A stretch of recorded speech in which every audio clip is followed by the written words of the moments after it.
Thanks very much, Tim. It's my honour to introduce to you now our final keynote speaker in this opening plenary session, and I refer to the Honourable Justice Michael Kirby. Michael was, when he retired from the High Court of Australia, our highest court, in 2009, Australia's longest-serving judge. He served as a judicial officer of Australia from 1975 to 2009, 32 years. He has been very active in many, many facets of life since his retirement. He has served as the Chancellor of a university. He is a visiting professor and speaker at no less than 12 universities. He is a prolific contributor around the world to a range of topics, and it is indeed an honour for us to have Michael Kirby here today to speak with you. Would you please make him very welcome? Michael Kirby.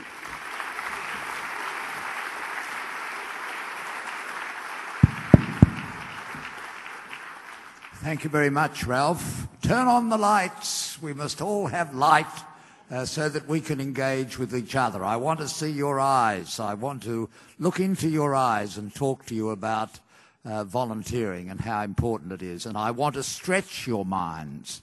I want to stretch your minds into new worlds, because that, I think, is what our youth delegates have told us to do. Think of the new paths of volunteering, not just the new methods and technologies, but the new places into which we have to go. I acknowledge the Indigenous people of our country, and I acknowledge the Minister, Senator Fifield, who's here representing the Prime Minister of this democratic nation. I acknowledge Dr. Lee. I acknowledge all his work for volunteering in Korea and in the world, and Margaret Bell, and also Ralph Devlin, who's not dressed quite the same way as I would normally see him in court. And I'm not up there on the bench, because I spent all my life sitting up there and other people were down here. Yes, Your Honour. No, Your Honour. Thank you, Your Honour. Well, that's over. Now I'm down here and I'm amongst all of you.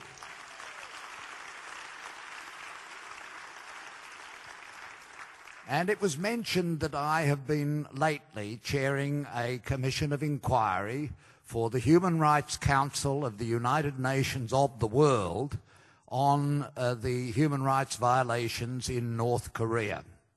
And this came about through volunteers. Everybody knew that things in North Korea were pretty horrible. Little thoughts and stories would creep out, little bits and pieces, but it's a very closed society. But it was international volunteer agencies that got things moving. It was Human Rights Watch, based in New York. It was the International Commission of Jurists, of which I had been the president, based in Geneva. It was Amnesty International, based in London. It was bodies around the world that said, enough is enough. We have to have the world look at this and report on this. No more do we have to put up with violence against citizens in any country. We are all part of the one world, and we are all under the Charter committed to universal human rights. And so the Human Rights Council in May last year established a commission of inquiry. It was the first time a commission of inquiry had ever been established without even a call for a vote. That was how strong the feeling was that something had to happen.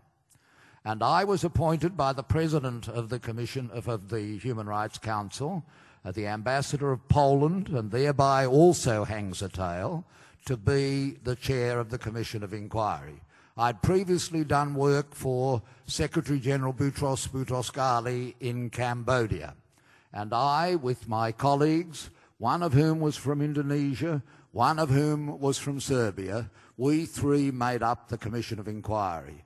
And not only did we arise out of civil society and out of volunteers, we also engage with civil society and volunteers. Not in North Korea, because they, of course, would not let us in. We didn't expect to be let in. But civil society throughout the world provided the source material on which we could prepare our report. And we had no trouble getting witnesses. We had witnesses at our public hearings in Seoul, in Tokyo, in London, in Washington, and in Bangkok. We had plenty of witnesses. In the end, we had to cut off the witnesses because we had to get our report done. And civil society and volunteers, particularly, I should say, in Amnesty International, gave access to the satellite images. North Korea denies that there are detention camps, but in this world of technology, it's very hard to hide your face. And satellite images were available that showed that exactly where the witnesses said there were camps, there are camps. And it's impossible to deny with Google Earth, and even more particularly with security satellite images, the truth of the matter. And so all of this came together in our report. It was delivered in March of this year, on time, within budget, and unanimous. And we said crimes against humanity that should have accountability. No more in our world are leaders and dictators unanswerable. They are answerable to the people and to the world. And that report is before the Human Rights Council. It goes from the Council this month, or early next month, to the General Assembly of the United Nations.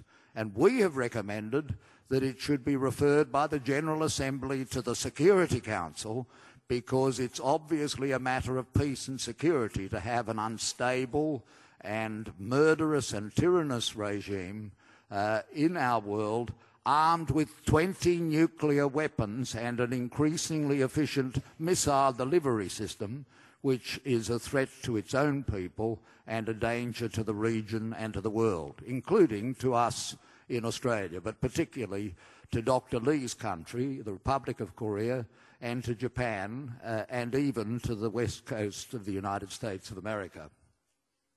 So this is something that has grown out of volunteers. And volunteers now are not only in their own community.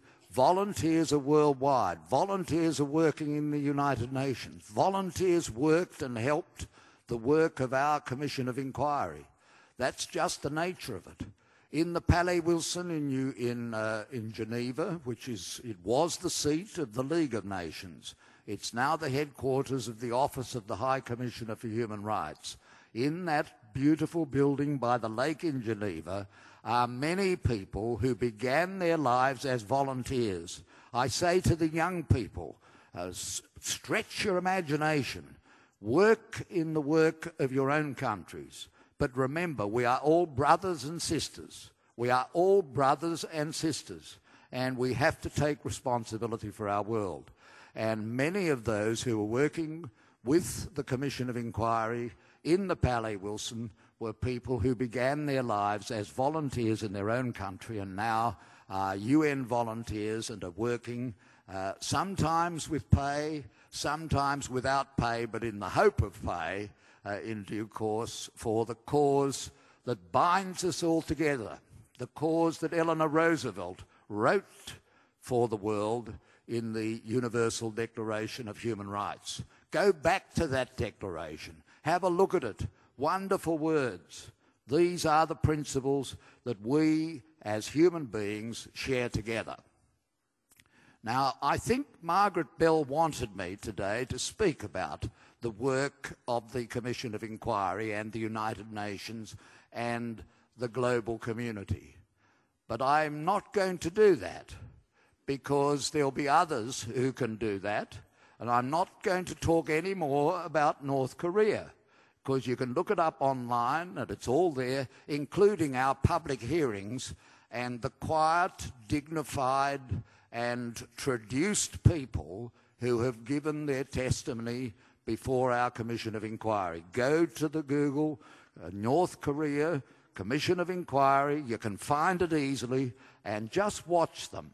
These are people North Korea say are human scum, but these are fine and wonderful people telling of great wrongs that amount to crimes against humanity that we hope the Security Council will respond to. But I want to stretch your minds, because it is easy to conceive of our duty as human beings to be volunteers for the aged, for the young, like the images on the films last night of BD working for young people in schools, in health, in education. It's easy and wonderful for us to conceive of the marvellous volunteer work of bush firefighters. If you're from Australia, it's a land of fire. And having people who'll protect your homes, your schools, your facilities, wonderful work. And likewise with surf life-saving. And I pay tribute to Ralph Devlin. I mean, he's a very busy QC. He's working flat out during the week, and he goes and does this in his spare time. Wonderful. And it's marvellous to think of Rotary working for polio. I'm a member of Rotary myself. I've been engaged in all these things. It's wonderful. And likewise, all the other efforts that volunteers, that many of you in this room do for popular, much loved and wonderful people. I don't want to talk about that.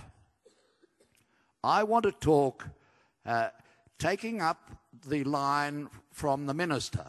In good times and bad times, he said. In good times and bad times. I want to talk about bad times. And I want to take up the point of the youth leaders. Of diverse opinions, they said. I want to take up the duty of volunteers to work in bad times for unpopular people, for unpopular causes. I think this is what tests us. And I started out in this journey at an even younger age than the youth leaders here today. I was 10, and my grandmother had married again, and this was in the 1940s, and she'd married a communist. And she had married, in fact, the treasurer, the national treasurer of the Australian Communist Party. And that was not a good career move back in the 1940s. But he was a very fine man. He was actually a New Zealander who had fought at Gallipoli. He had won medals. He'd been given a medal by the King at Buckingham Palace. He threw away his medals and he became a communist. And at their home, I would be conflicted. First of all, they listened to the races on the radio, which we never did at my home, and he drank beer. I was shocked as a boy of 10 to see my grandmother listening to the races and drinking beer and doing all this work for the commos. But at the age of 10, I went with my uncle, as I called him, around the streets, suburban streets of Sydney in our democracy with a little pail of glue. And they were putting up the posters on the lamppost, vote communist. And there was a sign with the hammer and sickle. And when I went home and told my mum and dad that I'd done this work for the commos, they were horrified. And they said, don't you dare take Michael on these things. Little Michael, our dear little boy, he can't go around supporting the commos. But I got to know that though he was a commo, he was a very fine man. He was an idealist. His ideals were, as I think he ultimately realised after Hungary, wrong, but he was trying to make the world a better place. And a wonderful thing happened in Australia. The government, for good reasons at the time, sought to ban the Communist Party. After all, we had troops up in Korea fighting the North Koreans, and they said, we've got to stop the communists insidiously fighting in our own country. We've got to ban them. And that went to the High Court of Australia. Yes, Your Honours. No, Your Honours. It was challenged. It was challenged against our Constitution. And in one of the greatest decisions of the High Court of Australia, which I later became a judge of. Now, isn't this ironic? The High Court of Australia said, in Australia, the federal parliament has plenty of power to deal with communists for what they do. You can't stop them thinking and believing what they think. And they must be allowed to recruit, and if they are to be defeated, they will be defeated by argument and counter-argument, and not by suppression. That is this country. I'm telling you about my country, and I'm telling you about a court decision of my court when I was a boy of 11. My uncle had his bags packed. He thought he had to hide. But the High Court of Australia, he never thought the running lapdogs of the capitalists in the court would uphold the communists, but it did. That is Australia. The court upheld the rights of the communists to think what they think and overruled the decision to ban them. And then there was a referendum to overturn the High Court decision, and the referendum was defeated by a vote of the electors of Australia. They decided to stick with the decision of the High Court. And this all grew out of volunteers, because a lot of volunteers from all of the political parties, from the Labor Party, from the Liberal and Country parties, and from the churches, came together and said, we've got to be a bit careful about this because maybe they'll be banning us next. And that led to the defeat of the referendum. And so I learned at the age of 10, 11, 12 that it's in the volunteer business, it's good to support popular causes, but sometimes you've got to support causes that at the time are not terribly popular. And that was reinforced for me when I was at university, because at university, people at long last, very belatedly, started to talk about the Aboriginal people of Australia. Now, you saw last night that wonderful performance, and you heard something about the great culture of the Aboriginal people of Australia. But that was never talked of in those days. When I was young, the Aboriginals were regarded as uncivilised people, nomads, that we didn't really have to think about. They didn't have land rights. They didn't have many rights. And we neglected their education, their health and their housing. But when I was at university, a number of university students got on buses and went to outback New South Wales, and in a town called Walgett, a very nice old town in central New South Wales, the Aboriginal patrons could go downstairs, but they weren't allowed upstairs. They could go to the vinyl chairs, but they weren't allowed comfortable and nice chairs with cloth and velvet. No velvet for Aboriginals. And so the university students grabbed the hands of their friends who were Aboriginal, and they walked up the stairs. They went up to the upstairs of the cinema at Walgett, and they were arrested. They were arrested by the Walgett cinema owner. And he said, you can take your friends downstairs. We don't want to go downstairs. We want to go upstairs. Well, we don't do that in this town. No, we want to do it. And so the police were called and they were arrested and they were charged with trespass. And the charge came on before the courts, and the young Aboriginals and the young Australian university students hired me, because I was a student troublemaker, to be their volunteer lawyer. And I went right to the top, and I got a QC, like Mr. Devlin. It was Gordon Samuel's QC. He later became the Governor of New South Wales. And he went to court, and we got them off on a bit of a technicality. And that was the beginning of the fight back of the Aboriginal people. And we eventually changed our constitution to give some recognition, not enough. And we're going to have more talk about that in Australia. And it's all because of volunteers stirring things up. Don't think this is all for popular causes, please. Sometimes you've got to do things for people who at the time are not regarded as terribly nice, regarded as a bit different. Well, we had plenty of that in Australia. We had the White Australia policy. Have you ever heard of the White Australia policy? The Aussies here will have, maybe young ones don't even know about it. We had it until 1966.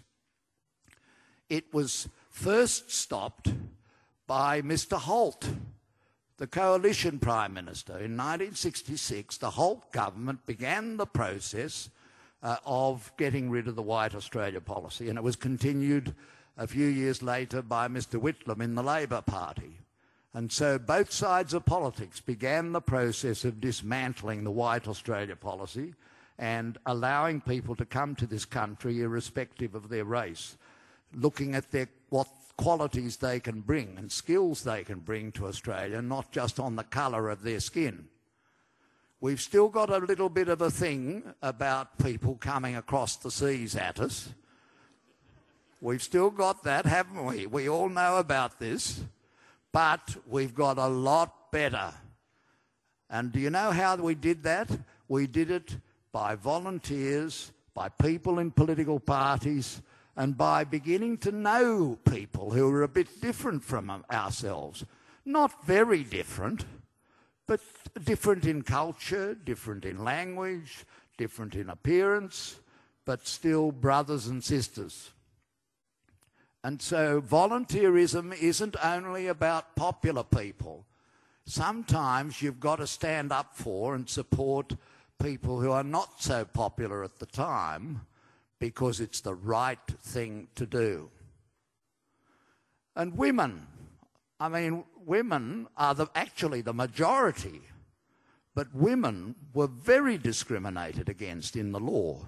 They still are in many places and still are to some extent in Australia. I remember at law school I was taught, and even Ralph Devlin would have been taught, that women took their domicile for divorce purposes from their husband. And no one put their hand up and said, please sir, why doesn't the husband sometimes take his domicile from the wife? But that was the patriarchal nature of some aspects of our law, and there were lots of injustices. We had a case where a woman got qualifications in law, and there'd never been a woman lawyer in the state. And she went to the Supreme Court and she applied to be admitted, and the Legal Practitioners Act said any person with qualifications can be admitted as a lawyer. And do you know what? This is in 1906. The judges said any person means any male person, because it's ever been thus. And it means that a woman was not a person. Can you believe it? But this was what the law said in those days. So Aboriginals and communists and women, often not all that popular, at least as civil society with equal rights, and people from different colours and races. So all of this was a challenge to volunteers and to civil society. But there was one other group, and that was a group very, very important to me, but I never talked about it. Never talked about it. Very, very quiet was I. I was going ahead getting all my brilliant degrees, and I was making great success as a lawyer and getting lots of briefs and being very, very successful. And I never talked about this group, and no one talked about this group. I'm referring to gays. No one talked about GLBT. No one talked about gays, lesbians, transsexual, bisexual people, intersex, queer, as they are now called, queer. No one talked about it. These were very unpopular. And in many of the countries who are still here, and here today, they know in their countries the law still throws away the key. People are still locked up just for being who they are. And how did that change? Well, it started to change in Australia because civil society began to stand up and say, this is not rational. This is like imprisoning people because they're left-handed.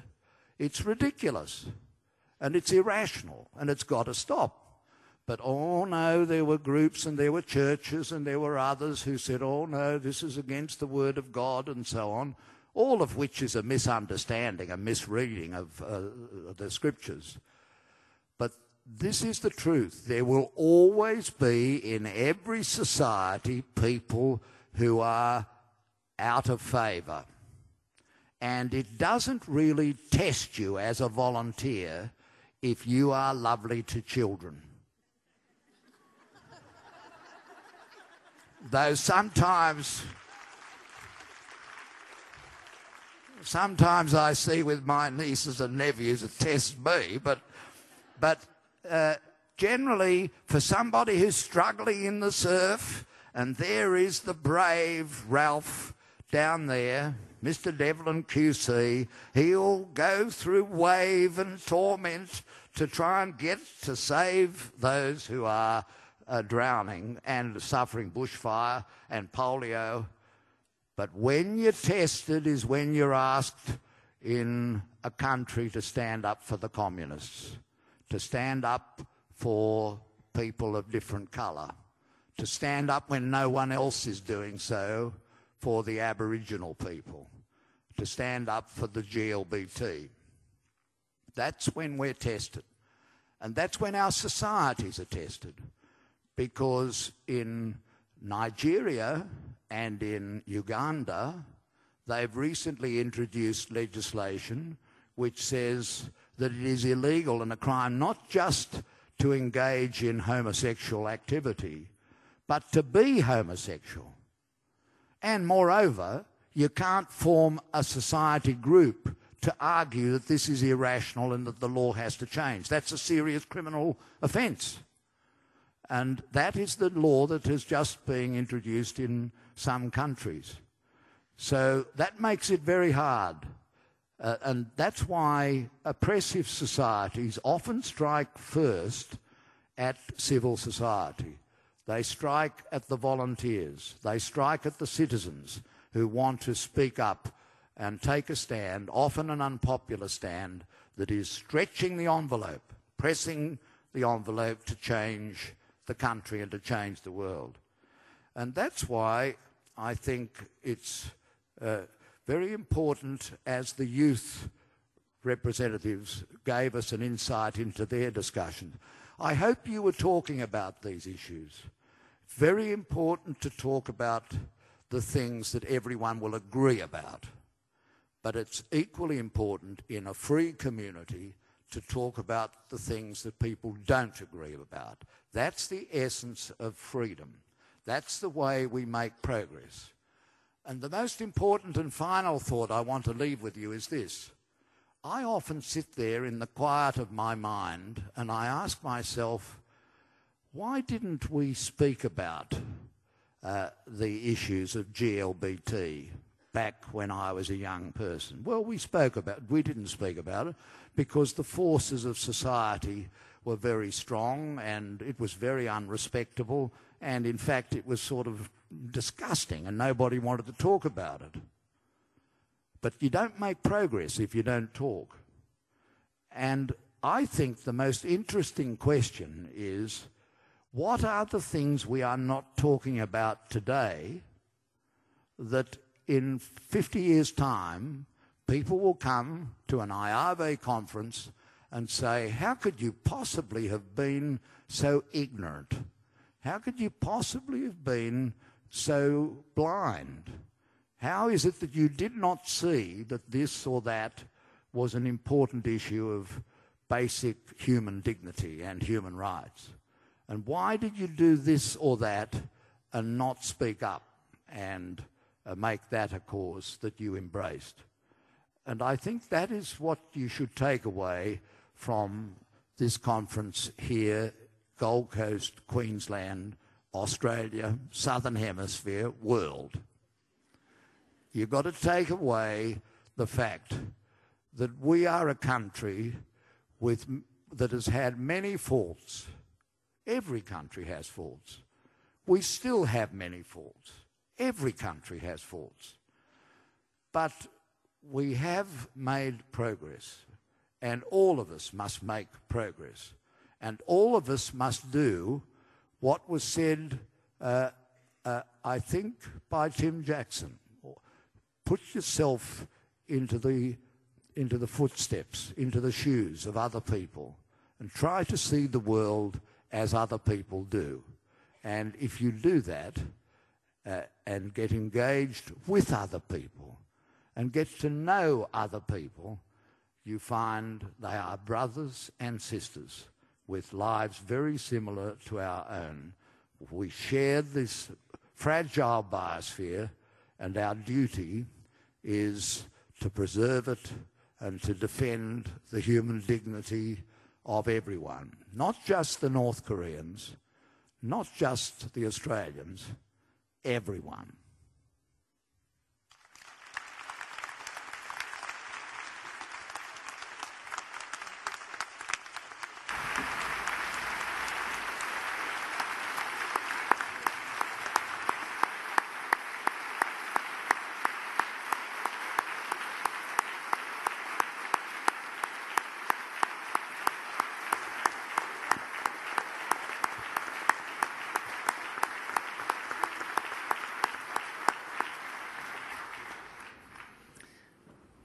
Thank you, Michael.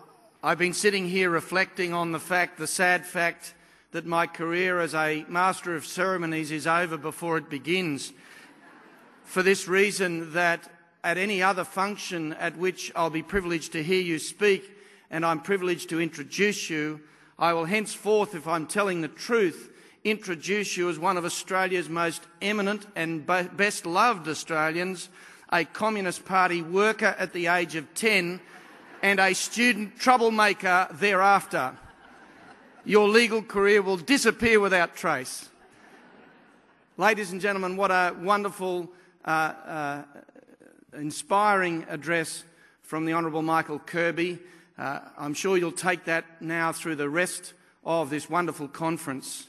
What a wonderful aspect, what a wonderful prism to see our volunteer work through.